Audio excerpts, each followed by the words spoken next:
Well, greetings, imagination connoisseurs. Once again, it is I, your Duke of Dope Discourse, your master of fun and wonder, your viceroy of verisimilitude, your Santa something. I don't know. I love how you're bored by your own name.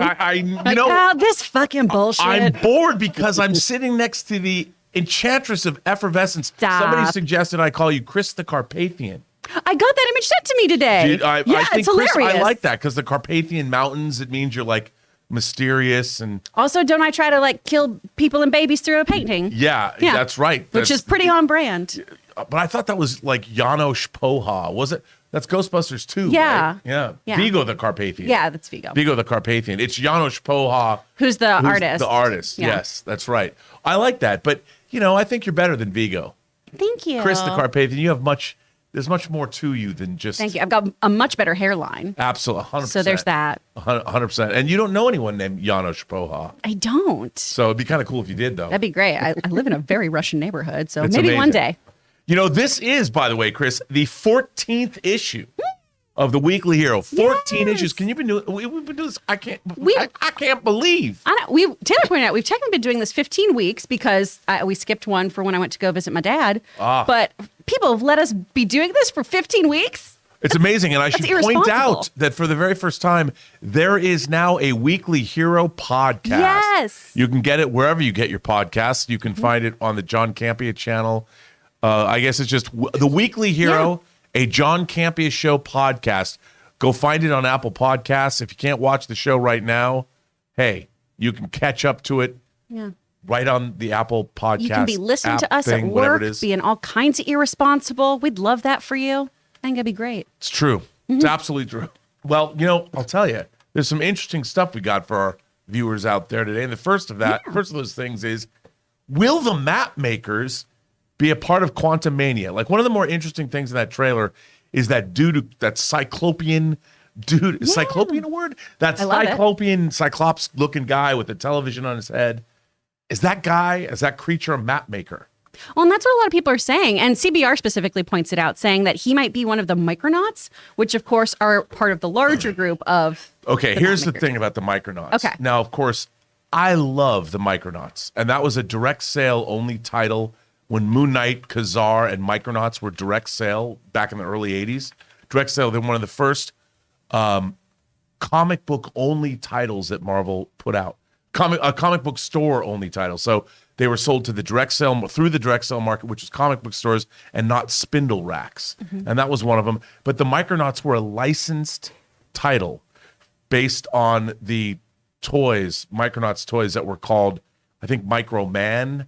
They were Japanese toys that were brought to America by Mego, and they were then called the Micronauts, and they were awesome. And they tied Space into Glider and Time Traveler and a Molecule Man as well. Is that correct? I'm not as familiar with this group. I'm not sure. Okay. But I love the Micronauts comic, but people are saying, I just don't think that I don't know what the licensing deal is. Like ROM Space Knight was another toy. Okay. And Marvel did a lot of that stuff. They had a lot of toy lines that they did comics for, and they incorporated them into the larger Marvel universe, but I don't know what the rights issues are. But the Jonathan Hickman and the Secret Wars comic, they were kind of created, the Mapmakers were created for that, and they charted incursions, like the universes where the incursions were made. So, well, that's part of the speculation here too, is do they tie into Secret Wars because of their whole overarching storyline within the lore, right, of dealing with multiverses and eliminating them and things like that. Right. Because that would make sense then for this whole, hey, we're setting up everything, you guys, just you wait. Everything's going to be connected. And I just don't know if that's going to be the case, but you have a little more insider information than I do. Well, I don't have insider information about this because I think what's really interesting is I just think that we're going to get a lot. Maybe I'm putting a lot on Quantumania in terms of starting up, really revving up Phase 5. It's the first Phase 5 movie, but it's really going to rev up where the multiverse saga is going. I mean, like we've talked about, maybe the Fantastic Four will either appear at the end or be name dropped. I mean, there's no reason to think that they will. That's entirely There's the first, of course, issue of the Micronauts, and you can see there's a Croyer in the corner. Her outfit there's fabulous. one of the Croyers. And I was a huge fan of these toys. Micronauts were one of the great toy lines ever of the late 70s, early 80s. They were so much fun. The problem was when you played with them, there's so many parts that it tended to be messy. Oh, but it was always fun to play with them. Yeah. Biotron, and I had all the Strata Station. It was great. Those toys are great. They're still great. If you want to collect them, they're still great. Expensive. Look at that. Look at that. Nice. Oh, those are fun. Yeah, they were really great. And you could mix and match them. There's in the left corner there, Pharoid. They had a guy named Pharoid that came in a sarcophagus, an Egyptian sarcophagus, Pharoid. And then they got weird. Then they got weird? Well, yeah, I know, right? I mean, this is the classic, but then they added like Baron Karza and horses and stuff, whatever. You know, it's whatever era of Micronauts you wanted to get into, but there they are. So I don't know. Cool. I mean, I'm curious. Again, I always like that image of whatever that guy is. Yeah. When he walks up, he saunters up with to meet the crew when they finally land in the quantum realm. I don't know what's going on there, but I have high hopes for Quantumania. I'm actually really excited for it. Are you excited for it? I'm hyped for that one because you got the Rick and Morty folks working on that one. And I do think we can expect some bananas things. I am trying to work on tempering my expectations, though, because, Doctor Strange, I put so much pressure on that movie. Yeah, I That's did too. Not fair to that movie. It didn't live up to the expectations I had and it didn't do all the stories I wanted. But, they made the movie that they wanted to make. Right? Trying to do that as well with Love and Thunder. They made the movie they want to make. So I'm trying to go in with an appreciation for these Easter eggs and these things where I go, wait, is that from this comic? Right. And if it doesn't happen, I'm working on this. I hope you all are working on this too, of going, if it's not that thing from issue 78, I'm not going to be mad. It's okay if it's not that thing. Look, I'm still angry that Thor never said, Ultron, we would have words with thee. Yeah. In Avengers Age of Ultron, and that was like 7 years ago. I know. I'm still mad about it. I'm really upset still that Gore didn't talk about being baptized in the blood of gods and being born anew, because that line is killer. That's a great line. But that's okay. I need to get over it. But I think it'll be good. Okay, now here's some news that we've been talking about in a couple shows. Yes. Obviously, it took me a long time to even remember there was a Madam Web movie. I didn't know that was happening. What? I know. It's even now. With the Sony Spider-Verse, where they're going to do a whole bunch of Spider-Man movies without Spider-Man. I mean, Venom and Venom Let There Be Carnage. Yeah, they're fun. Morbius, Ray still hasn't got through the first 5 minutes of it. One day, Ray. Maybe one day he will. We've got Kraven the Hunter, which, again, how do you make Kraven the Hunter without making Kraven's Last Hunt, without Spider-Man in it? I don't know. It's going to be interesting. Well, we've got word that Donald Glover, he of Atlanta, he's a great creator. Childish Gambino. His work on Community. Community in The Martian. I loved him in The Martian. Yes. He has decided to take I wouldn't call the villain 2-bit, but let's say lesser known. He's like a D-lister. Yeah, at least. He's constantly on worst villain lists. The Hypno-Hustler. Yeah, baby. And his backup band, the Mercy Killers. Yes, which is such a good band name. A great band name. The Hypno-Hustler and the Mercy Killers, whatever. I would go to every show. And now he wants to do this. Now, the fact that he wants to do this gives me hope. I'm like, I come on, look at this. The Hypno-Hustler and his Mercy Killers. I'm thinking, I hark back to one of the great, if you've seen it, you've seen it. Barry Gordy's The Last Dragon with Show Enough. If you've ever seen that movie, and if you haven't, why haven't you? Shame on you. Why are you listening to this podcast if you haven't seen The Last Dragon? You should go watch it now, then come back and listen to the rest of it. You can stay. You can stay with us. No, you got to come back after you watch it. Fair.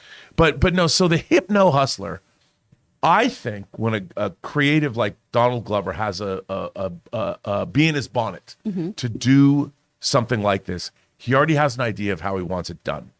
And I think this could be really fun. I think this could be wild. I don't know what he's going to do, but right, the potential is here. I'm so on board for this because, like we talked about on the main show today, Hypno-Hustler only appears in 14 comics in canon, which is really, really exciting. He first appeared in Spectacular Spider-Man number 28, I want to say, in 1978, and he's just a weird, goofy character. He uses music to hypnotize people. He's got knockout gas that shoots out of his boots. I mean, he's a real goofball, but I think it's the Hobgoblin. Not so fast, Hypno-Hustler. I mean, I'm there for this. There's so much fun stuff here. Oh, and knives can pop out of his shoes too, very Bond-esque, which is fun. I think you can do some really cool, funky stuff here as long as you lean in to the cheesy, groovy factor here. Well, yeah, I mean, that's the thing. I want to see a groove. I don't want it to be stupid, though. No. I want them to turn the hypno, kind of like The Last Dragon. I didn't think The Last Dragon was stupid, but it's goofy. Exactly. You know, it's... Well, I think Donald Glover is the kind of actor and creator who has the sensibility that can toe that line too. Right. Because for me, this is a very like Lando Calrissian adjacent move of having that like, well, hey there, baby, kind of thing with some 70s sensibility, some ass kickery, some funky effects, and some just really like cheesy 1960s, 1970s Bond kind of tech thrown in. I think that could be really fun. Oh, well, like this. I'm your boogeyman. I want to see some killer, like, soulful funk. Oh, yeah. I mean, I want to see, like, some great music, like a cool soundtrack that I can play. Kind of like, a movie like we talked about it for a while on the show, Josie and the Pussycats. We haven't talked about it in a week. We haven't talked about it here because we love that movie. Love that movie. We should do a watch along of that. That is a really great... I own it. I have the blue... Would you be surprised to know I have the Blu-ray of Josie and the Pussycats? I'm not surprised, but I'm very happy about this one. I do. I love this movie so much. Well, because it actually has something to say about the music industry. Yeah. And I liked it a lot. And when you watch it now, too, with a modern lens as well, where you think about all the product placement we see in things, brand deals, influencers coming on the rise and making their own careers, it's a very timely film. I mean, how many movies do you get where Tara Reid legitimately belongs in it? Yeah. I mean, come on. She's great in it. She's great in it. But and of course she's all that. Rachel Lee Cook. Love her. So good. But so I'm hoping that whatever they cook up with, I mean, it's so weird that they're making these crazy choices with Madam Web. Yeah. And Kraven is a great Spider-Man villain, but to do Kraven without. It's very odd. But I'm hoping that some of these moves, right, are, oh gosh, what is it? Something is the invention of, I'm going to butcher that quote, but basically having to make really big, weird swings because you don't have your titular character, you don't have Spider-Man. Right. How do you use the IP that you do own? And he does have, a lot of people think that his villains gallery is pretty goofy. So do you lean into the cheese? And I think this is one of those cases where you really do. Because after Venom and Carnage, a lot of them, Kraven is a good one, but a lot of them do skew a little sillier. Well, it's funny because even Venom is pretty silly. And it was, indeed, the movie was pretty silly in a way. I mean, it wasn't some hard-hitting, I mean, it had an element of goofiness the whole way through. Yeah. Which I liked. I mean, it works for Venom, but I just wonder, like, I'm curious, being that Spider-Man himself the Tom Holland Spider-Man has not yet gone into one of the Sony Spider-Verse films, how, like, Kevin Feige would feel about this character. Yeah. Do they consult with him? I mean, maybe they do. Because it is Marvel adjacent. It is MCU adjacent. I just want an Andrew Garfield Spider-Man to deal with the Hypno-Hustler. Because I think Spider-Man needs to be in the Hypno-Hustler movie. And by the way, I'll bet you that whether it's Toby, whether it's Andrew, whether it's Tom Holland, who wouldn't want to be in the Hypno-Hustler movie? I mean, with Donald Glover. I mean, it's going to be a fun time. It's going to be a fun time. So we're both in unison here. We are so on board with this. Ticket watch. Ticket watch for the Hypno-Hustler. Baby. Well, what do you guys think of the Hypno-Hustler? Go down there in the comments and first of all, like and subscribe on the show. Smash that like button. Smash that like button. And then comment down below and tell us, what do you think of the Hypno-Hustler? Mm-hmm. Would you like to be a Hypno-Hustler? I would. I'd like to be a New Jack Hypno-Hustler. So there you go. You know what?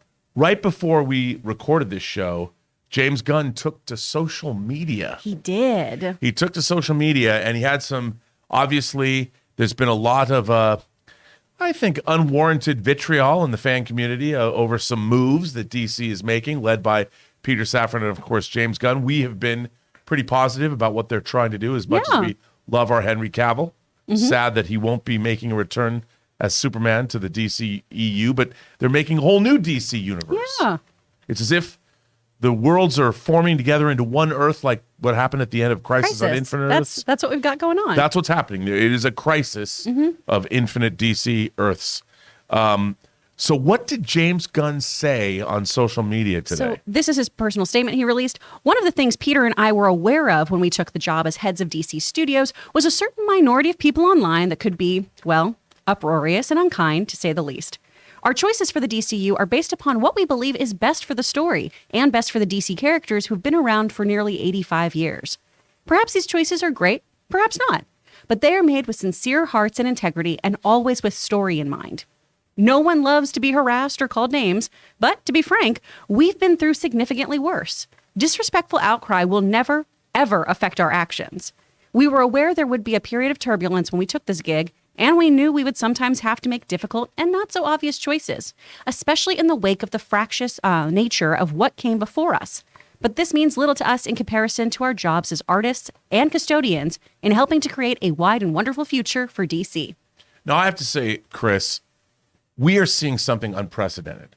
We are seeing the head of a studio, the new DC Universe Studios, James Gunn, who is no stranger to fandom or, of course, the social media in general.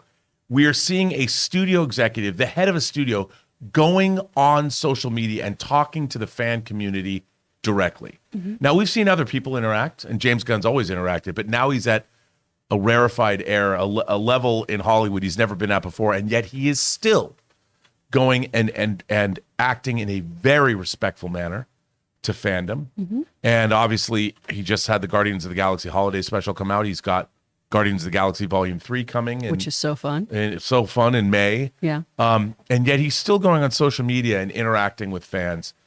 And I think, I mean, it's very interesting to see someone like James Gunn, who is always been an indie creator, as I always say, working at Troma in the 90s on things like Troma. Yeah, Lloyd Kaufman, Tromeo and Juliet. You know, he wrote the original Dawn of the Dead remake script for Zack Snyder that I was vehemently against, because Dawn of the Dead's one of my favorite, the original is one of my favorite movies of all time. I reluctantly went to see the film, and I really liked it. That was well done. Very surprised. I've seen that spooky movie. I was very surprised how much I liked it. And of course, you know, he makes independent films himself like Slither and Super. So good. And then he goes and takes the reins of Guardians of the Galaxy, which people forget, that was a total unknown. Mm-hmm. I mean, people knew the comic. We knew Rocket Raccoon, but how was that movie going to go? Some guy who's directed $3 million films gets plucked to make $150 to $170 million franchise property in James Gunn, and he crushed it. Gave us Suicide Squad with Starro. In what world? In what world did you think we would ever get that? Never. Yeah. I never thought I would see Starro and with the starfish over the faces. I never thought I would see that ever. Of course, I should have known he would. Yeah. King Shark, voiced by Sylvester Stallone. So good. Polka Dot Man. Come on. Yeah. I mean, I would say that and I worked with James Gunn on a project a long time ago. Oh, fine. I'm a movie called The Specials that he wrote, and he actually stars as Minute Man. And it was directed by Craig Mazin, who is doing The Last of Us series. I was one of the producers on the film. And he was great. I mean, James Gunn is great. And I really think whatever they're going to do, of all the people who have ever worked in Hollywood on comic book properties, I think Peter Safran and James Gunn are going to put more thought. I mean, Kevin Feige's been doing it for longer. Yeah. But they're going to be building a universe out from scratch, and it will not be something that is done willy-nilly. There's going to be more thought, because Kevin Feige built it he might have had dreams, and he had to build it as he went along, because they didn't even know if Iron Man was going to be a hit. In this case, they're constructing at least 10 years of the DC universe. And I think, there you go, there's the specials. Aww. Look at that cast. Paget Brewster, Bob Lowe, Thomas Hayden Church, Jamie Kennedy. I mean, so Judy fun. Greer. I mean, there's it was a great. That's wonderful. Sean Gunn as Alien. Well, there he is on the. That's lovely. But yeah, it's if you seek that movie out, if you can find it. But I think that. Look, I think that James Gunn should be given respect. The idea the fan community is like, fire James Gunn. You know what? The Zack Snyder, all three Zack Snyder movies, they didn't do the business that the studio wanted them to do. Yeah. And we are big defenders of Man of Steel here. And And I never thought it would happen. I never thought Zack Snyder's Justice League would ever get finished. Yeah. But I was one of the first people to say when HBO Max came around that now there's somebody that can finance it. And indeed they did, and we got it. And I'm a huge fan of Zack Snyder's Justice League. But I do think that James Gunn and Peter Safran should be given the proper respect, the respect they've earned over the. They've never really let us down. No, well, and one of the things that we were talking about off camera was, their job technically has not even started. Really, we haven't seen anything, right? Nope. We've heard about some cuts, we've heard about some shifts and things, but we haven't seen anything they're making. And honestly, this is a big point of contention for me. I've had a really big issue with Warner Brothers being so silent about things for so long. Right. So I found it to be very refreshing for folks to be addressing the fans directly. I thought, Patty Jenkins, I know we found a few faults in that statement, but the Patty Jenkins thing, I was so happy that she was, hey, you guys are misinformed. Let me set the record straight. And James Gunn came to her defense too of, absolutely, you're a pro. We love working with you. I'm so glad James Gunn has been stepping in because that's what he's always done. I'm glad he's not changing his communication style because he is still that indie guy who just happens to have been given the keys to the kingdom.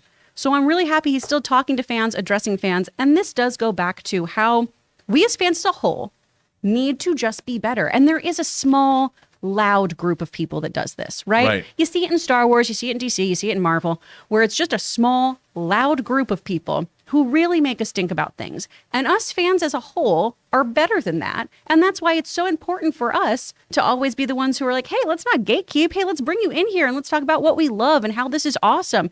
And sure, we can find faults in things, but overall, we friggin' love this stuff. And the more people who watch it, the more cool content we're going to get. So we all just need to stop being little bitches. Well, I think you're right. I think you're right. And I think there's something that gets overlooked. The studios have legal departments. They do have to answer, Peter Safran and James Gunn have to answer to David Zaslav. James Gunn is allowed by the powers that be, including the legal department of Warner Brothers, which, by the way, I wouldn't be surprised if they have to vet his statements. The fact that James Gunn is being allowed to speak out on social media like this is pretty impressive. Yeah.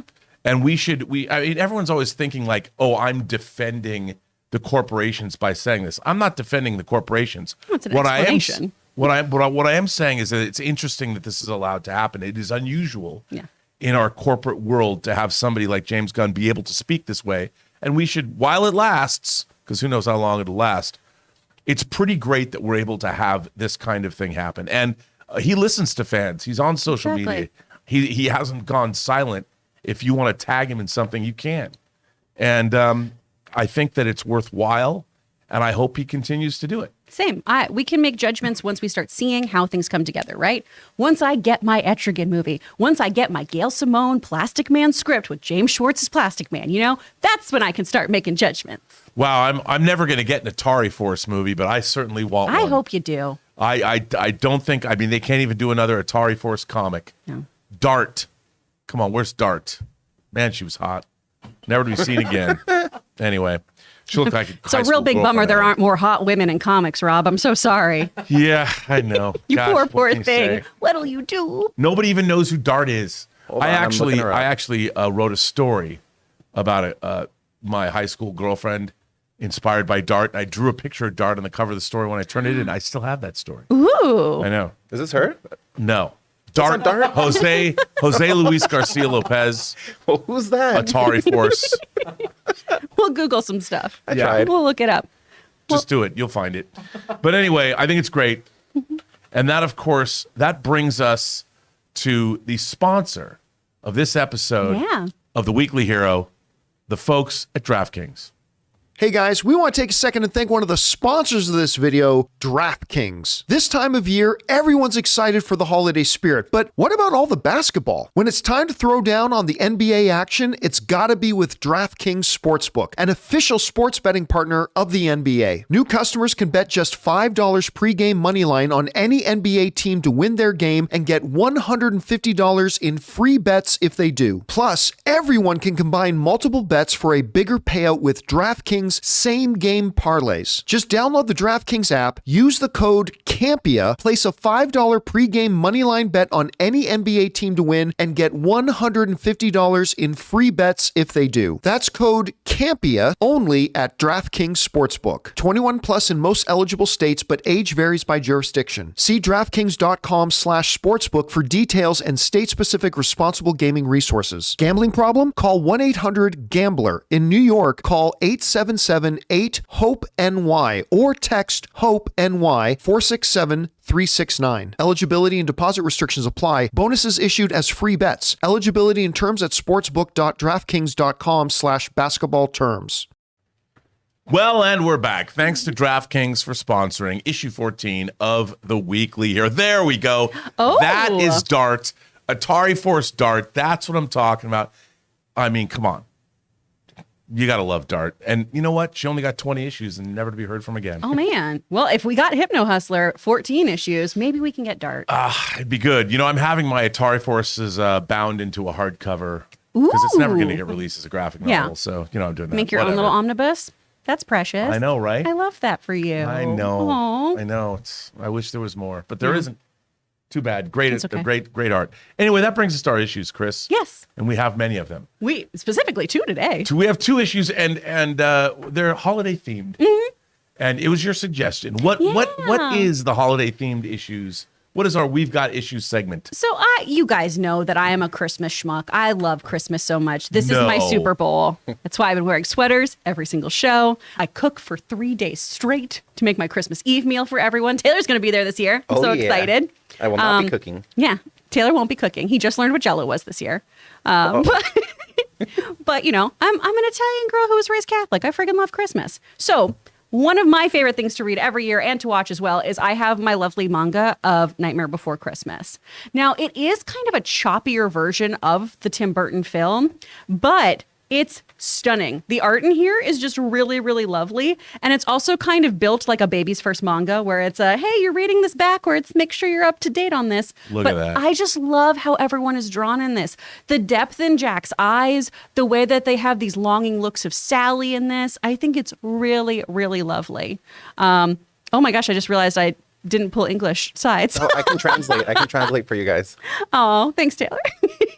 But it's a really, really fun read. And I just think if you are a diehard Nightmare Before Christmas fan, this is such a fun addition to your comic collection because it's just so beautifully done. And again, anytime you can get another person to pick up a comic book, some of my friends aren't as nerdy as I am. Some of them aren't really into graphic novels, but I know a lot of folks who are very into Disney or very into Burton. And when I give them this, it does open up that world of, oh, maybe I should go to the comic shop and I should go get, you know, some behind the scenes art, like some of the Jim Henson books that are out there of Dark Crystal, or they'll go get something else and then they'll find their way into picking up Saga or something like that. Right. Which is so exciting for me. I mean, like, look at this panel. Look at it. So freaking cute. Oh, and the fonts change too sometimes, kind of determining whether or not they're doing verse and song and everything.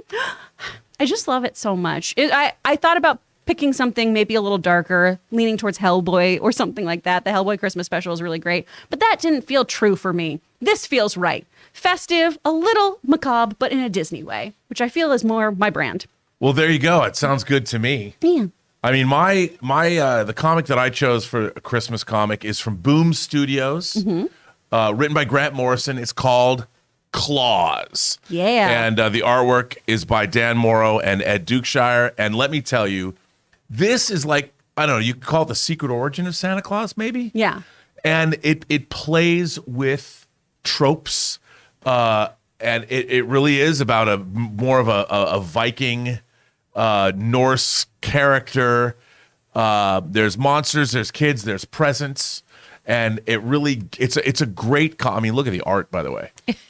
It's very cool. It's beautiful. It's very different than your normal, but it's got all the I mean, look at that. Come on. Yeah. It's got all the Christmas tropes done in a badass I want a Grant Morrison style. Yeah, and it's awesome. And again, you know, Boom Studios does good with these kinds of comics. I'm a big fan. Ross Ritchie, one of the founders of Boom, Boom Studios does a great job with these kinds of works. And it's just, it's Kick-Ass Santa. Yeah. That's what it is. You know what I feel like it is? It's the origin story that we only got a glimpse of in Violent Night. Right. It feels very much akin to that. So if you want that backstory, and also you too were confused about being sexually attracted to Santa Claus in that film, this is a great comic for you. It truly is, because he is one sexy Santa. Such a sexy Santa. I was texting Amy Newman being like, I was not prepared. She tried to warn me. Oh, well, you know. Man, and David no, Harbour, this is what's a badass rendition of Santa. It's not the traditional Christmas Santa, but it's the kind of, once you read this, you'll want to incorporate this Santa, this Claus into your Christmas mythos. Hell yeah. This would actually make, like Violent Night, this would make a great movie. It would be and Boom Studios, they've ever since they made Two Guns, you never know. They pull from it. Claus, be great stuff. It's a good one. So 2 very different issues to pull from. Very different issues, but both great Christmas choices. I think so. Read it around your Yule log. There you go. Which brings us to, hey, it's another Hot Toys segment before you hear from you viewers. Now, I was thinking Iron Man 3, because of course Iron Man 3 takes place at Christmas, being that it was directed by Shane Black. And at the end of Iron Man 3, I'm convinced that Hot Toys probably called Shane Black and said, listen, Iron Man is our bread and butter. Can you figure out a way to put all kinds of different Iron Man armors into Iron Man 3? And of course, we got the House Party Protocol. Yeah. Where and they milked the House Party Protocol. And one of the great things that Hot Toys did was they gave us this particular Iron Man figure that is a particular favorite. It's not die-cast, but Ray. It'll break your heart. So let's see. Hello, everybody. I am here with the Hoarder of Hot Toys. I am here with... I just came up with that name. The Hoarder of Hot Toys. The Hoarder of Hot Toys, that's me. I just came up with that name. What did you bring for us today? The Hoarder of Hot Toys, that's me. Because I've had What did you bring for us today? This is definitely something I've hoarded because I've had it. I must have had this for at least just now 5 years. I had never opened Iron Man 3, which is kind of a Christmas movie. And I was thinking Iron Man 3, which is kind of a Christmas movie. Since this is the last time we're going to record a Hot Toys segment. This is the House Party Protocol. The new year. This is the House Party Protocol armor. Heartbreaker. It's an actual Hot Toy. Iron Man armor. It is from Iron Man 3. It's an actual Hot Toy. This actually comes from Iron Man 3. Now, this actually comes with and there's light-up features in the stand. There's light-up features here. There's light-up features in the stand. There's light-up features here in the head, in the hands. It's such a pain in the ass. I just didn't want to take. So I didn't do it. It's such a pain in the ass. But this is a very, very cool so I didn't do Iron Man figure. But this is a very, very cool Iron Man figure. At the end of Iron Man 3 is part of the House Party Protocol. At the end of Iron Man 3 is part of the House Party Protocol when Tony Stark summoned all of his. This is Iron Man armors that are all die cast. This is now they make Iron Man armors that are all die cast. This is not die cast. It's one of my favorite of the Iron Man armors that they made. It's one of my favorite of the Iron Man armors that they made. It's still available. You can still find this around for not that much money. I just think it's a cool. I mean, it satisfies my sort of Japanese anime super robot die-cast robot fetish, even though it's not obviously one of those things. I just think this is a very, very cool Hot Toy, a very, very cool Iron Man. Iron Man armor is really Hot Toys' bread and butter. They make so much money from the Iron Man armor, but it's really cool. And as you can see, it's very posable. And I love this figure. And to be honest, I had never taken this out of the box until just now. And a Hot Toy hoarder, maybe that's me. I mean, I can't tell you, I have a lot of Hot Toys I've never opened. And I've made a vow in my life, like, why have things that I'm not open, that I haven't opened, and put them all up and display them. And if I can't see them, if I can't display them anymore, I'm not going to hoard them. I'm too old. I could get hit by a bus tomorrow, and then I wouldn't have this figure to show. I don't know if I'm going to stop hoarding Hot Toys, to be honest. I mean, I said that in the moment. Maybe I'm wrong. I mean, I do think... Does it bring you joy?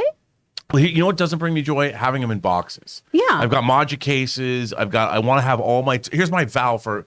But my New Year's Eve vow is to look like Brad Pitt in Once Upon a Time in Hollywood with that chest, bare chest. If I can do that by summer, I'm good. And the other thing is to open all my toys. I'm tired of keeping toys in boxes. I'm not going to be one of those guys that, I almost want to throw away my Hot Toys boxes. Ooh. I know, because that means you're committed to opening your toys and displaying them. Because look at how cool this Batman Beyond. That Batman Beyond, I had that in a box for like 2.5 years, and isn't it great? Like, isn't it cool to see him there? And my Superman, my Henry Cavill Superman. I mean, why keep these in boxes? So close for me to steal. It's so convenient. Yeah, you don't steal them. That would hurt. I know. But anyway, Kris, we're at that point. We're at that point in the show where it's going to be about our viewers. Yeah, about time. Our loyal viewers, our viewership keeps going up. Remember, smash that like button. Tell your friends. Come watch us because, hey, we're on the bubble, as they say in the TV business, of the bubble of getting canceled week after week after week. But our viewership goes up because of you, you loyal viewers. And we want to hear the last weekly hero before, 2023. Oh, that's not true. We're going to have one more. We're going to do a special pre-record. We're going to do a pre-record. Yeah. That's right. It won't be live, but we'll pre-record. It'll be so magical and so festive. It will be. By God. And also moments of disappointment will be there. Wow. I don't know if that's good. I know. It's okay. I'm you know what? You down. You can never disappoint me. You say that now, but we'll find out next week. No, I don't think you can. All right. Let's see what you guys have to say. Yes. From Al Renshaw, I think we get a Fantastic Four appearance or reference in Ant-Man 3. Makes perfect sense and reasonable, believable way to explain their intro. Thoughts? Well, this is what you keep pitching. I've been saying that from the beginning. Yeah. I mean, I think that if I was Kevin Feige, the Fantastic Four would have disappeared in the 60s. They've been in the quantum realm, locked away. My dream is in a post-credit sequence, somebody finds them in a cell. They open the door, and there we see the entire Fantastic Four in the quantum realm. I've been saying that for months. I love that one. I love that you're just trapped in a 1960s-esque time bubble. I think that's glorious. I think it'd be great. What else? From Jonathan Schultz, who sent in a $20 super chat. Thanks, Thank you, dude. Jonathan. Besides Deadpool, what do you think the first mutant-centric MCU film will be? Do you think they'll go with a solo character first or lead off with an X-Men team film? I'd love to see them use the original Uncanny team first. Ooh. I mean, I would look to me, the X-Men, the way I love Star Trek, I love the X-Men. And I do think that makes sense. But I think the great question is how do they incorporate all, I mean, the X-Men has a massive cast of characters. How do they bring them in? How come we haven't heard of them before? Where have they been? Up on Grey Malkin Lane, hanging out at Xavier's School for Gifted Youngsters the whole time? Why haven't we seen them? I mean, mutants go all the way back to ancient Egypt. And I honestly don't know what they're going to do. We've got Miss Marvel. We know she's a mutant. We know Deadpool's a mutant, and Deadpool's coming in from a different universe or something. But I think having the original X-Men would be a great way. The classic team. Yeah. You know, Beast, Phoenix, or Jean Grey. Which Cyclops and Iceman. Yeah, Bobby in there. I am a little burnt out on Jean Grey. I'm not going to lie. Just because, she's constantly being resurrected, Phoenix. Yeah, but you know what she is? A redhead? That's right. I know. And I know. Right. But there's other redheads in there that you could have. I think one of the things we have to work on with X-Men 2 is we have the Sokovia Accords put in place and everything. We've seen kind of how people have treated superheroes post that and everything. I think having characters like Beast, like Cyclops, dangerous mutants, helps add to why we haven't seen them yet. Because of, if you have a Jean Grey who's a beautiful woman who happens to be psychic, that's not as off-putting to the general population as a man who can't look at you without a visor.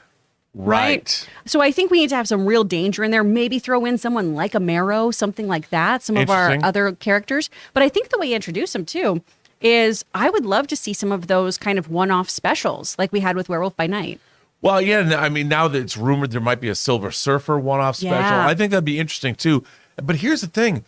We've seen Quicksilver and we've seen Wanda Maximoff, who are mutants, and there must be Magneto around somewhere. I mean, they've tried to retcon, but we don't know. They call them miracles, and maybe it was the Infinity Stones, but now they can say, no. They were mutants, and maybe being exposed to infinity radiation bolstered their latent mutant powers. I love that. Something. I like the idea of the snap really kind of igniting that gene in a lot of people and amplifying it. That's an interesting way to go. But then again, you still have the history of mutants that's unaccounted for. Yeah. I just want to see them. I want the X-Men because it's not just the X-Men; it's all the peripheral characters too. I mean, I want to see Genosha. Yes. And I want to see. We've got Cable, and Cable is hugely connected to the X-Men universe. So. Is Cable going to be part of Deadpool? Is that going to happen? I don't know. We'll see. And I want Mr. Sinister. Oh. Can I get Mr. Sinister? I want that too. I just want a hot toy of him. Yeah. To be honest. I mean, I sometimes I think about what characters I want in the MCU just because I want their toy. I think that's a wrong way to think about it, but that's how I do it. I understand. I come from it from my trading cards, right? Where like that was my first kind of like nerdy possession. Was that your Joe? Did you have the Joe Jusko Marvel? Yes. Those were awesome. They were gorgeous. They were awesome. Oh, I loved them so much. So good. I understand that. What else? Thank you again, Jonathan, for that very generous donation. CJ Rebirth, Kris, hi. Do you go over chemistry in your VA class? Like how in Wreck-It Ralph movies, Sarah Silverman and John Riley built that by recording lines together. You know, we really don't talk about that because these two had fantastic chemistry. A lot of times when you are in the booth, you are by yourself. You are creating that chemistry without anyone there. And oftentimes your scene partner has not recorded their lines yet. Now, when you are at this level, if you are at this echelon with Disney, yeah, they might fix it so you guys get to record together. You can really bond. You can really do this. The Archer cast all records together as well. But for the most part, you're usually on your own, to the extent that when I have recorded with another person, there is a moment of, oh, you're here. This is weird, because we're so trained to just create everything completely on our own. So a lot of times, though, chemistry comes from just really listening and really just connecting with the copy and making sure you know the relationship you have with that person, right? We talk to different people differently all the time. I communicate with Rob very differently than I communicate with John, or I communicate with Logan very differently than I communicate with Taylor. We're constantly because I'm in love with you so much. We're constantly changing the way we talk, and we're constantly censoring ourselves too, based on the relationships we have with people. So that really affects the tone that you bring to somebody. So that's where you can really focus on a relationship. Kris, you seem to know a lot about voiceover. I sure do, Robert. If people want to know as much as you know about voiceover, where can they go? Take classes from me. I have a studio with my husband, speakfriendstudio.com. We're also on Instagram. We are running banana specials right now, too, so you should check them out and take advantage of them. And then in the new year, I teach some group classes through EEB Studios, but we're also expanding what Logan and I teach, which is going to be really fun. That's cool. By the way, can you just give me an example of you're my trained monkey? Can you do a voice of some I can kind? do one of my kid voices or something, Kid voice, a lot of times, their mouths are smaller, their lungs are really small, so they might breathe a little extra, and they get really excited about stuff. Their tongues are still too big for their mouths. A lot of times they're filled with snot, so they've never blown their nose. They're just rather very excited about things. Have you ever seen the movie Real Genius? Because there's a girl character in that movie that you sounded just like her. That was amazing. Thanks. This is why you should sign up for her voiceover class. Even if you're not even interested in doing it as a profession, do the class Party anyway, tricks. because it must be awesome. Yeah. It's Talk fun. to your kids with different voices. Oh my gosh, yeah. Parents who take the class, it's really fun because they practice their storytelling with their kids with voices, which I love. Wow, that's I amazing. think that's precious. See, so it's a practical reason. Yeah. Okay. What's next? From CJ Rebirth again. Also, what are your guys' thoughts on Big Hero 6, since it's technically also a comic book movie? Wildly different from the comic book. It's wildly, but I love Big Hero 6. I love Big Hero 6. It's so good. I think it's so sweet and beautifully animated and just really a great story. It really is. And I think it's a terrific animated film, and I love that movie. I like what they did instead of the comic, too, frankly. The Yeah. comic's kind of weird, and it doesn't fire on all cylinders for me. I think Big Hero 6 was a really great adaptation. I do, too. It's good. Speaking of Big Hero 6, have either of you had a chance to check out the Baymax series on Disney Plus? It's so good. I have not. I've heard it's good, and I have not watched it. Oh, you guys got to check it out. They're really short. They're like 15 minutes each, but they're very wow. cute. Perfect. That's what we should play during breaks day. Oh, yeah. Yeah. None of this Emperor's New Groove 2 nonsense you keep it's putting good. on. It's good. By the way, I did work on The Emperor's New Groove, the original DVD release. Ooh. I don't think it's come out. I mean, we did great special features for that. We spent a long time. The crew at Curdy Pellerin did a fine job, and I'd love to get that on Blu-ray. I don't think those special features made it. Aw. But if you have the special edition 2-disc DVD, I worked on those. Nice. From Chubbs Esp. Hey guys, will the scrapping of the DCEU have any impact on the box office of the next DCEU movies? Personally, I'll still watch all of them, especially Flash. You'll watch Flash? Okay. A lot of people have been asking about this, which I kind of don't understand this, in the sense that there has never been a Flash movie. I'm going to watch the Flash movie.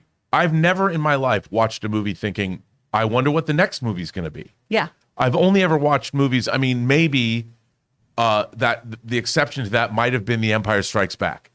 When I watched that when I was 13 years old. Oh my God, what's going to happen next? But I don't watch comic book movies. I mean, Aquaman. The first Aquaman was I thought was so much fun, and Aquaman: The Lost Kingdom. As far as I'm concerned, those movies are kind of unto themselves. Even though it is Jason Momoa, Yeah. He was cast by Zack Snyder. I think these movies are, if they're good movies, they're going to make tons of money. Yeah. And I don't, I know there's not going to be another Blue Beetle movie, at least in that incarnation, but I'll watch it. I love that character. Same. So I think they're going to do very, very well. I mean, Warner Brothers, we're getting 4 DC, with all the bitching and moaning and complaining, we're still getting 4 more Zack Snyder DC Universe films. And all of these movies are in the DC Universe. Yeah. So why not enjoy what we're getting? Another year's worth. I mean, I just also feel like I'm so conditioned to the rebooting. We've Right. had so many Batman, and we've had so many Spider-Man. I'm excited to see these films because I really do think the Aquaman movie is so fun. So I'm really excited to see more of it. I love the Aquaman movie. So fun. It's so much fun. And whatever they do next, I'm excited for that too. I'm just viewing these as, hey, they're their own thing. And every time I see a Marvel movie too, I don't assume the character is going to even get another film. I love to speculate about that post-credit scene, but if they don't get another one, they don't get another one. Yeah, right. I can go read a comic. Exactly. Well put. Thanks. Jeffrey Lindenblot. You know the question I'm going to ask because of the holiday season. I will not ask the question. I have a wonderful Christmas and Hanukkah. Oh, because usually we get, what's our favorite issue, number 14, I think is what Jeffrey sent to us. Yes, I could not tell you the answer to that question. I'm so bad at the issue numbers. Well, I mean, it's funny because to me, like, I don't know why 12 is a milestone issue. Yeah. And like, to me, it's only Crisis on Infinite Earths, Flash dies in issue 8 and Supergirl dies in issue 7. So you remember those things. Yeah. But other than that, I don't remember issue numbers. Especially- Werewolf by Night's in issue 29 of Moon Knight. So It's usually issue numbers are things I prep when researching for the shows, right? Of like, oh, I got to make sure I nail which issue this person showed up in so that I can make sure viewers know exactly where to go, as opposed to like, you'll find it. yes, It's fine. it's true. But thanks, Jeffrey. Happy holidays to you too. From Glenn Mark, we were just Hello. talking about you, Glenn. Yeah, I saw him in my member chat on my channel this weekend. What is your channel, Robert? My channel is The Burnett Work. Ooh. The Burnett Work on YouTube, right?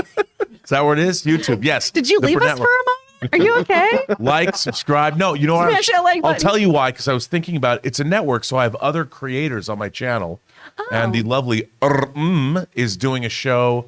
It's probably just gotten over with, but the ladies of the Post Geek Singularity, she does a show every Monday. Oh, I watched your stream the other night before I went to bed at saw like that you 10:30. Yeah, I saw that you were in there for a Yeah. minute. That's our midnight musing stream that I do with and Lael Yeah, Rockwell. it was great. I was so excited that I was awake for once. I saw you in the chat, so thanks for coming by. Yeah, it was fun. Everyone was real nice. So Glenn Mark, there we go. Hi guys, had planned doing a Kris Carr Appreciation Month playing with marvelous movie puns, but didn't happen. Sending this one for Christmas. Oh, what's our part 2 then? Carr, you are the Kris in Christmas Holly, the Kris in Christmas beer. Oh, the Christmas beer is usually me. You are the Kris in Christmas cheer and the Kris in Christmas star. Carr, you are the Kris in Christmas gift. Oh, Glenn, thank you. Chris, that was so nice. That's real sweet. My parents actually do this real cute thing because, you know, a lot of times if you stick around LA during the holidays, one, you randomly get so much work usually. It's really weird. is. I've done so many voiceovers like right before Christmas Eve. I got a job between Christmas and New Year's one year that led to me working on the Olympics for NBC, doing promo spots. That's I did over amazing. 100 promo spots simply because I was around to Yeah, a Jesse Owens spot. Most people leave, so I always send a thing out to all of my clients in casting of just, hey, I'm here. Should you need something? And then usually I get booked up. So my parents and I usually do a Christmas thing a couple of weeks out, and they call it Christmas with it spelled with my name Nice. because they're real sweet and feed my ego. I've never told anybody this, but one of my favorite things to do between Christmas and New Year's is just to get in my car and drive around the freeways It's of LA amazing. because there's no traffic. Oh, Patton Oswalt has this great joke about how it's like being an Omega Man, but you can get a sandwich whenever you want. I've never heard that. It's That's hilarious. the best. By the way, Oh. if you haven't seen Omega Man, starring Charlton Heston and Anthony Zerbe, why haven't you? It's the second of the adaptations of Richard Matheson's fantastic horror novel, I Am Legend. That, of course, Will Smith starred in. Yeah, I love that no one's here. It's magical. It's the best. Oh. I love that Patton Oswalt talks about Yeah. Omega Man. It's great. I think he calls it Omega Man. I can't remember. No, that would be it, Well, 'cause no one's I in can't remember LA. if he did the Will Smith version of it. No, because that's Anyway. in New York. Oh, okay. There we go. Omega That's why. Man, Charlton Heston in LA, early 70s, one of the great, part of his triptych. He was in Planet of the Apes, he was in Soylent Green, and he was in the Omega Man. All three fine Christmas movies. Maybe So not. watch them this holiday season. Yes. From Jonathan Schultz, Reeves has mentioned Freeze potentially for the next Batman villain. But now with the DCU rebooting, do you think that's more of a fantastical villain for the universe than for the Pattinson one? Well, he wanted to do some like messed up serial killer stuff with him. Right. I mean, I think Mr. Freeze freezing people, maybe. I mean, the storyline, he wants to save his wife by doing experiments on humans. They find frozen bodies everywhere. They could do something and just, look, you can take any fantastical character and bring them down to earth. I mean, I think one of the great, I'm a huge fan of Brian Fuller's Hannibal TV series. So good. And when they went in, it's fantastic. It's only 3 seasons. If you want to watch something that has incredible nightmarish sequences, but when they went into season 2, it became very surreal. And the killers and all that, I mean, Batman villains they could all have been. Oh, absolutely. And that's how I would think Matt Reeves could do. For sure. And then you just ground it with that love story of Nora, because then you have a why that makes sense. And you can still kind of follow him and ultimately a little bit root for him too, which is such a weird thing with Dr. Freeze of being like, oh, I totally understand what happened with him and why he became Mr. Freeze and why he became so sinister, because he is so driven by the love of his wife that Indeed. He'd do anything for her. They could make it work. Yeah. But you could also have him in, I think, both universes too, easily. 100%. From Yo Mama's Llama. Am I being impatient? I'm surprised we have not heard any casting rumors for Thrawn in Ahsoka yet. I'm super amped. He's my all-time favorite character. Look, I mean, I since I read the Heir to the Empire trilogy back in the early aughts, I've loved, or early 90s. I've loved Thrawn. He's a great villain. Sideshow, by the way, made a great 6-scale figure of Thrawn with an Emperor's throne. It's great. And we saw today they released a promo, a Disney Plus promo about what's coming up. And they had real quick clips from Ahsoka and something else, Mando season 3. Yeah. I don't know if we're going to get Thrawn. I mean, I don't know why we wouldn't. I'd love to get Thrawn, but I think they're going to keep that secret. I think we're going to get him, but it's going to be a big reveal, and we're all going to lose our collective minds. That's my hope, at least. From CJ Rebirth. The first time I heard Kevin Spacey was in A Bug's Life as Hopper, but the first time I saw him was as Lex in Superman Returns. Also my first Superman movie. Yeah, I mean, unfortunately, Kevin Spacey is who he is, but you know, I remember the first time I saw Kevin Spacey, one of my favorite 80s TV shows was Wise Guy. It was a show that ran 4 seasons. If you've seen Donnie Brasco, it's basically about it's like Donnie Brasco, where Ken Wall plays Vinny Terranova, who goes undercover, and Jonathan Banks, Mike from Breaking Bad, was his handler.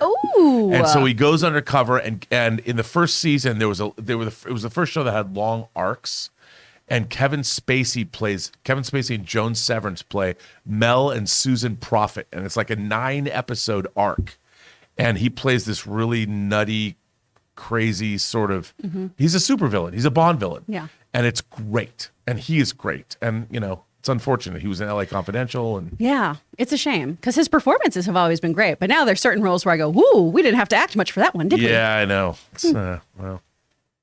It's what it is. From Jeffrey Lindenblad again, sending a $20 super chat. Thank you, Jeffrey.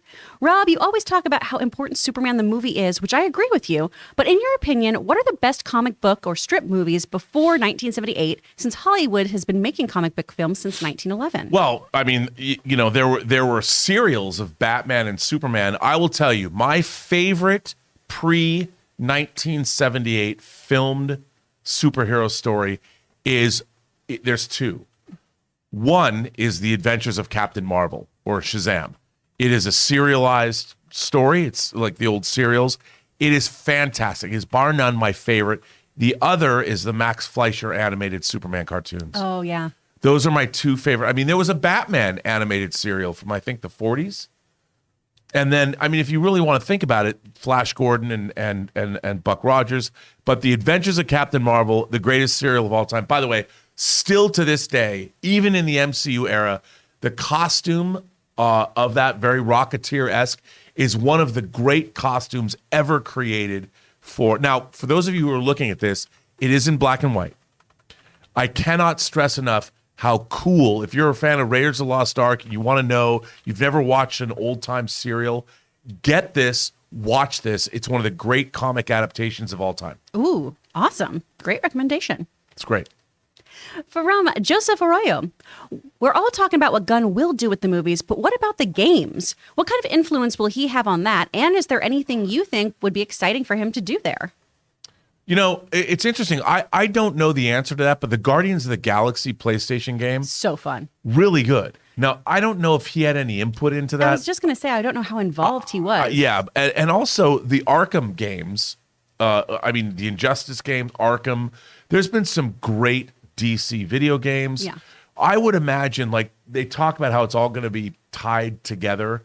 Warner Brothers did that once before with, like, the Matrix, the Enter the Matrix game, and the Animatrix, the sort of transmedia event that the Matrix stuff was.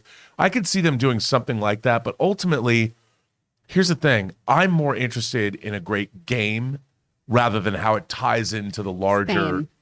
DC universe. Yeah, I just want it to be a fun playthrough. I obviously would love to have like a Justice League Dark game. I would love to do something that is, back when Jason Blood, before he becomes Etrigan, is going through that and gets cursed. I think that'd be a really fun playthrough that has kind of a Lord of the Rings, Two Towers vibe. I agree. I mean, I think a horror game like Justice League Dark and have all these horror characters. Yeah. And they you could even do different levels with different characters, and then as they gather Come together as the team. Yeah. And then once they're the team, you could switch between which character you wanted to play. Exactly. That could be awesome. Give it some kind of Final Fantasy mechanics. Yeah. I'd be into it.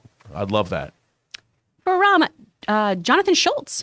Rob, I know you'll appreciate this. Almost Famous is my all-time favorite movie. That movie is so touching, charming, and the best soundtrack ever. Okay, I have to say that especially the longer version, it's either the untitled version of Almost Famous. It's one of my top 10 favorite movies of all time. I totally identify with that movie. I love it so much. Fever Dog. Yeah, I love that. What was it? It's sorry. Could you do it one more time? Stillwater is to me the greatest fictional band in any movie ever. Oh, hell yeah. And if you guys haven't seen Almost Famous, Cameron, to me I love Cameron Crowe. Say Anything. I love Jerry Maguire, but Almost Famous is kind of The Fabelmans. I think so too. In a way, That's the because it's all dopest. about when he started working for Rolling Stone magazine.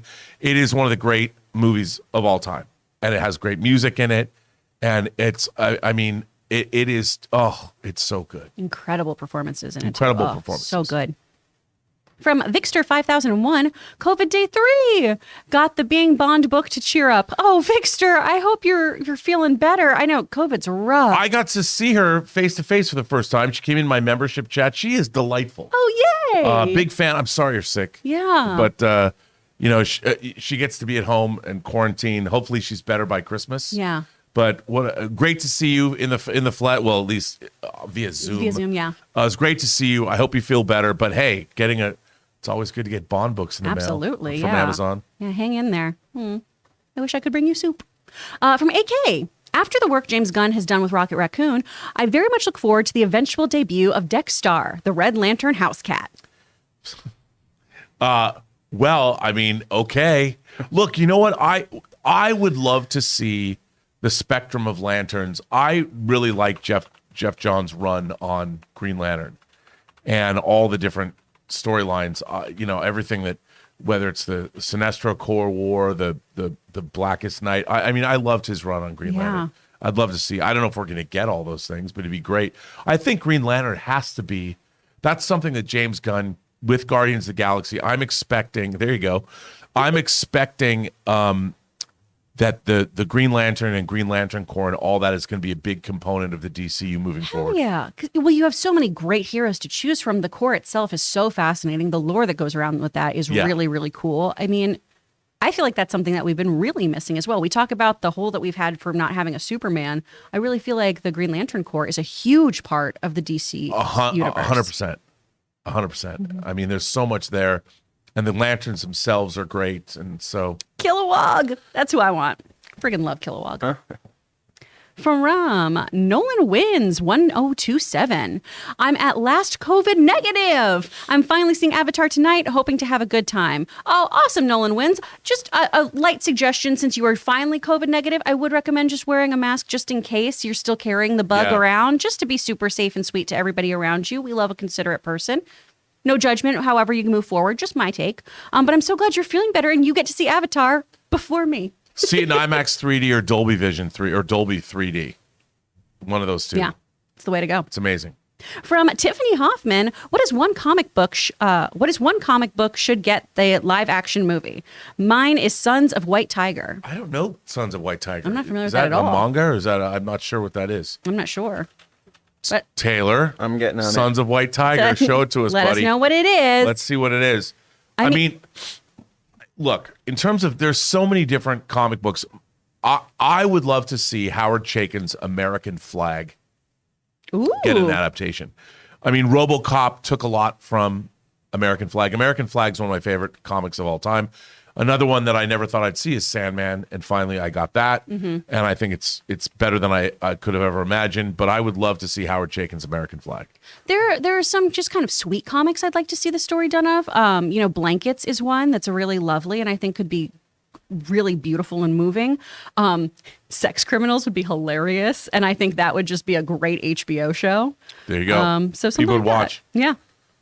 So I'm trying to find the Sons of White Tiger thing. The only thing that's coming up is Spider-Man, and then pictures of actual tigers at the zoo. So sorry, I can't find anything fast enough. Oh, that's okay. That's Jay. okay. From Michael Preston. Hi, guys. Lovely We Hero. Yay. Rob and Kris are the new dynamic duo. Kris. Yeah.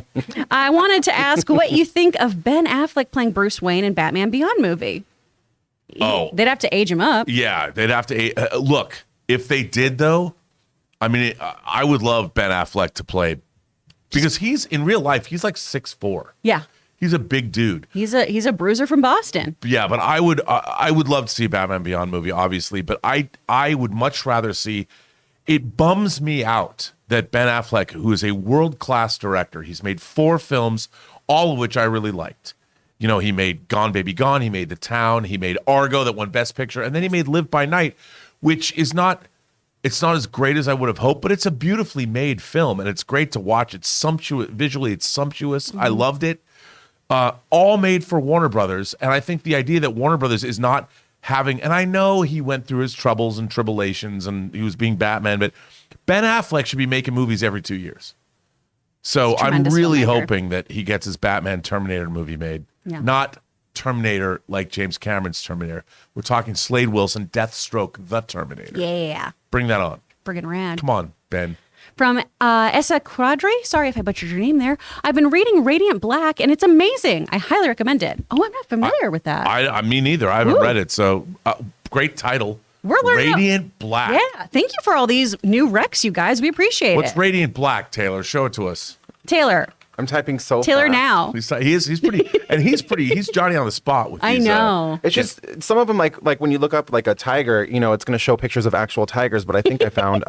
Is this what we're talking about? Oh, I'm in. I'm already in. Ooh. Sorry, it's not the best picture, but yeah, but that's awesome. A really rad cover, I'm in. though. Yeah, okay, I'll sweet. get that. It looks like look. It's a singularity on the chest. It's got a laser sword. It looks like Tron. Yeah, I'm in. Okay, whatever this is. I don't know what this is. I'm reading this. No, this is awesome. We'll go get that. I love the singularity, the black hole. Yeah. That's awesome.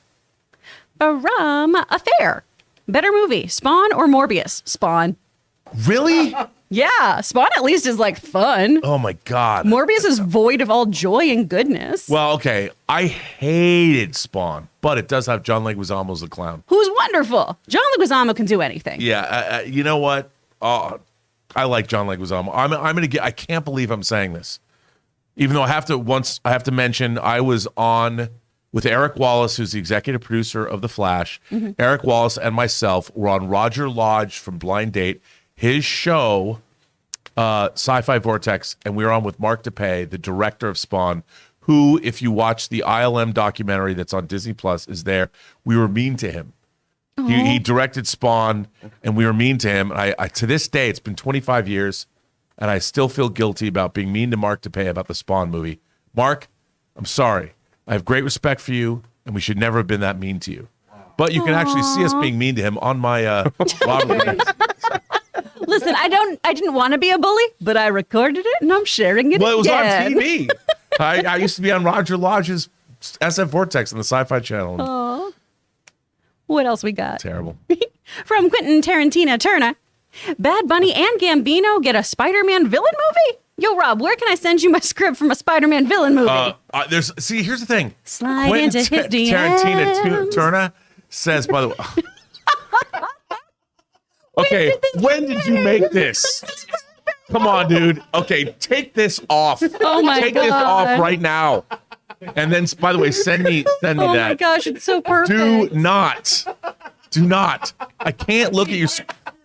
I can't. Ray, you're a prince. Wow, dude. God, man. Oh my gosh.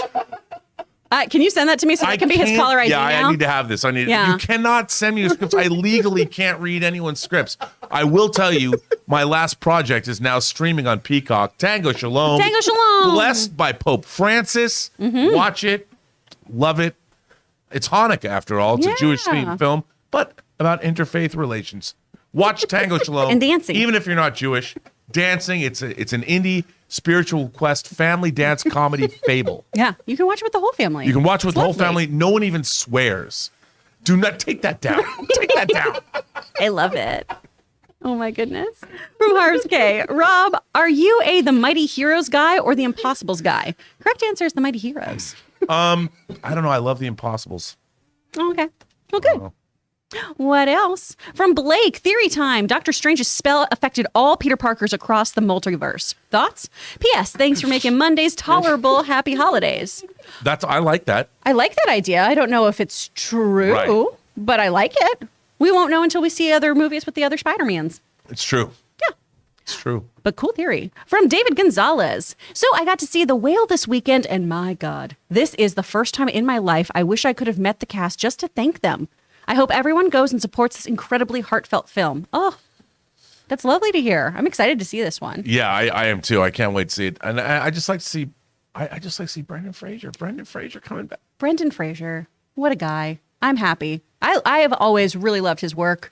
Me too. I'm really excited to see it. I mean, I've been a fan of his in School Ties. Oh, I nice. love him in School Ties. It's such a good. By the way, I watched that movie recently. It's so good. Man. And everyone, every Ben Affleck, Matt Damon, all these people are in it. Mm-hmm. It's like who's who of It's so fun. famous people. I'm still a sucker for Encino Man. Encino Man's great too. Hilarious. From Nolan Wins 1027, hear me out. James Gunn Green Lantern movie. Yes. I mean, I don't know though. Is it too close to Guardians of the Galaxy? I mean, if you're doing Kyle, yes. Or even Hal. Both of them kind of have those kind of sensibilities that can lean towards Peter Quill. Yeah.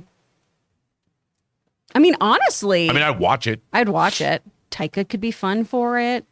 Because it's just, I mean, the thing about Green Lantern is, your imagination is the power behind it, right? So I do want someone kind of wacky in there. Although I'd love to see David Fincher bring his David Fincher worked on Return of the Jedi. Yeah. And I would love to see him do something like, I don't know if he would, but why is David Fincher not making, I love David Fincher's work. I mean, Mank was the last thing we got from him. Yeah. And then he produced War, that Drew McWeeny, the review show where they talk about their favorite movies. Yeah. Please, David Fincher, come back and make a movie. I don't know if he'd ever make a superhero Do it for movie, Rob. but do it for me, buddy. That'd be nice. I've Give him never a met nice you, but I'm a Hanukkah huge present. fan. Actually, it's not true. I did meet David Fincher once. Oh. Because I was at a party where his ex-wife was. This was like 20 years ago. Oh, that 25 sounds years ago. fun. But he wasn't. Did you hit on his It ex-wife? wasn't his ex-wife then. Oh, did you hit on his wife then? No, but she was stunning. Okay. Good job. And I would expect nothing less. From CJ Rebirth, I was happy in space, floating among the stars. Oh, Starro. Come on. If nothing else, James Gunn gave the world this image. This And this could not look better. I had such a hard time with this scene, though. I was so excited to have this character, but then the blood filling up, I almost threw up. Starro. Man. He'll come back. From Justice for Starro. From David Gonzalez, I'm so happy we're living in a time in which creatives who are fans of their product get more decision-making powers. Give me a Mask of the Phantasm, please. Hell yes. I mean, I would love to see that, but you know what? That movie's great on its own. It really is. It is a perfect film, in my opinion. And Shirley Walker, who's no longer with us, her score for that movie is amazing. Haunting. Amazing. It's beautifully done. So good. Affair. Considering that he was fired in the past for tweets, it's nice that Gunn is sticking to his guns and using social media to address issues swiftly. I agree. Yeah. I absolutely agree. From Jason Green, have you collected any of McFarlane's DC figurines? Excuse me. Just got the DC Frankenstein, and he is beautiful. I On the Philly. have to say, those McFarlane DC figures are great. I do not collect anything other than 6 scale, but those figures are awesome. They do a fantastic job. And, a lot of times 6-scale figures take up too much space and they're too expensive. But those McFarlane DC figures are great. Nice. Really, really good. Very cool. From Attack of the Mushi, Hypno-Hustler gives me Undercover Brother vibes. If they went that way, I would love that. I think it'd be fun. It'd be great. Yeah. From Grubby Don't Play, Merry Christmas, Rob, Kris, Jonathan, Ray, and Tay. Love G. Oh, thanks, Grubby.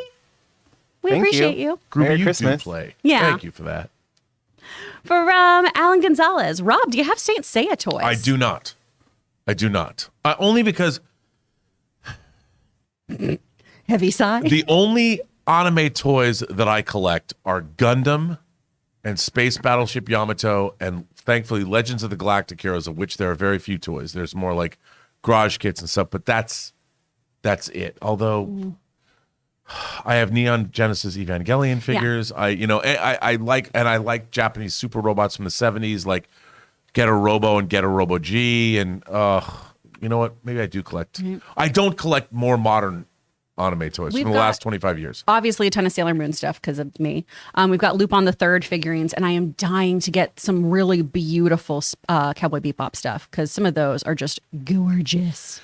By the way, I'm getting the rest of my I have coming, and I'm going to build it. I'm probably going to do a video. Ooh. I have a 4.5-foot model of the space battleship Andromeda with 2-wave motion. It's 4.5 feet, and I'm going to build that sucker over vacation. Where are you? Are you running out of real estate in your I'm gonna house? put it already? right there on the desk. Oh hell yeah! Okay, sweet. Why not? That'd be nice. I'll have to like duck around it. Be like, hey, it's 4.5 feet. We can get you a butt pad so you can be taller. Yeah, I can be taller, but then Yeah. I'd always play with the guns, and it has a remote control. It has speakers in it, and it lights up. Oh my gosh, bring it. We won't pay attention. It'd be Dun, great. dun, dun, dun, dun, dun. That's actually from the second series, Common Empire. From Kenny Codes, have you watched the Invincible series on Amazon Prime? Heck yes. Season 2 is confirmed for next year. I can't wait. I love this series. I thought the first season was great. It was so good. I was so happy too because so many people I knew hadn't read the comics. And they were like, this show is so delightful. This is so fun and wholesome. And you get to that last scene and you're like, hell yes. Yeah, it was great. Oh, and I am actually glad too that they did the reveal earlier on because that usually takes a while in the comics. Yeah, and I yeah. think they did it really well in this adaptation. And I like the comic too. Oh, love the comic. Really good. So good. From Affair, I enjoyed X2, but I would love an X-Men movie based on God Loves, Man Kills. Magneto is one of my favorite comic book characters. Well, you know, Rightly there so. was a little bit of God Loves. Brian was influenced by God Loves, Man Kills. I love that graphic novel is so good. And by the way, I did produce the special features for the DVD of X2, X-Men Ooh. 1.5 and X2. So if you have the Blu-ray or the 4Ks or whatever, me and my team and I, we did those special features. Nice. I was on the set of X2 many times. And from Mod Awesome, some support. Is that it, Taylor? That is it. Oh, amazing. Thank my you guys God. so much. Chris, it's the end of issue 14. It is. Oh my God. Well, first We of all, did it. I want to thank our great production staff over here, Jonathan Boyko, Yeah. Taylor Gonzalez, Yeah. Ray Oro. Ray, where can people find you online? Sorry, your camera's off, right? Oh, his the camera's off. You Taylor can- Gonzalez, where can people find you? Well, you can find me on Instagram, Twitter, and YouTube at 50 Shades of Tay, where I just put out a couple videos over the weekend. One is a Puss in Boots review, and multiple people have told me it made them cry. So if you're wanting to cry tonight, watch my Puss in Boots 2 review. That's 50 Shades of Tay on YouTube. And you just did an Avatar one, too, with a friend of the show, J. Scott Campbell. Yeah, that one was so much fun. I only said fuck 3 Speaking times. of heroes, J. Scott Campbell is a hero. Yeah. The way he draws women, God bless him. Oh my God. God bless him. Good job, Scott. So good. But anyway, I guess we're going to do one more pre-recorded We are show. going to do a pre-recorded show for the holidays, so you have something to keep you warm and cozy next week. Yeah, and let me ask you this before you sign off. Mm-hmm. What are your hopes and dreams for the comic book genre, movies? What would you like, if you had your druthers, what would you like to see in 2023? Oh my gosh. Well, I would like to see more people going to brick and mortar shops. I would absolutely like to get more people going to their local shops. I really hope you do that so we can keep the print industry alive and well. You don't have to get stuff offline, you guys. I know it's convenient and lovely, but you can go support a local shop. I'm really hoping that we have a strong Phase 5 from Marvel. I'm really hoping. And I'm excited to see what the DCU has in store for us, even with these films that are about to get, clean slated and everything. I'm excited for Aquaman. I'm excited for Batman Flashpoint. I'm excited for Blue Beetle. I think Me it's all too. going to be good. First of all, I want an announcement about mutants. Yes. Mutants in the MCU. I want to see that. And, I would like to see Moon Knight come back and be more traditional, the traditional Moon Knight that I loved, like for the first 30 years of the character's existence. I would like him to come back and stick the landing. Yeah, that's what I would like. Give me 12 episodes. I'm tired of gods fighting. I want focus on Moon Knight. Yeah. Give me some Mark Spector kicking ass in New York. Here, please. Here. Oh, that's great. And with that, guys, thank you so much for being here for the Weekly Hero. You guys are the real heroes, though. Thanks for coming in, giving us some awesome things to talk about. We really appreciate you. Stay tuned for the next issue. Absolutely. We'll be back, I think. On Monday. Hopefully. Bye.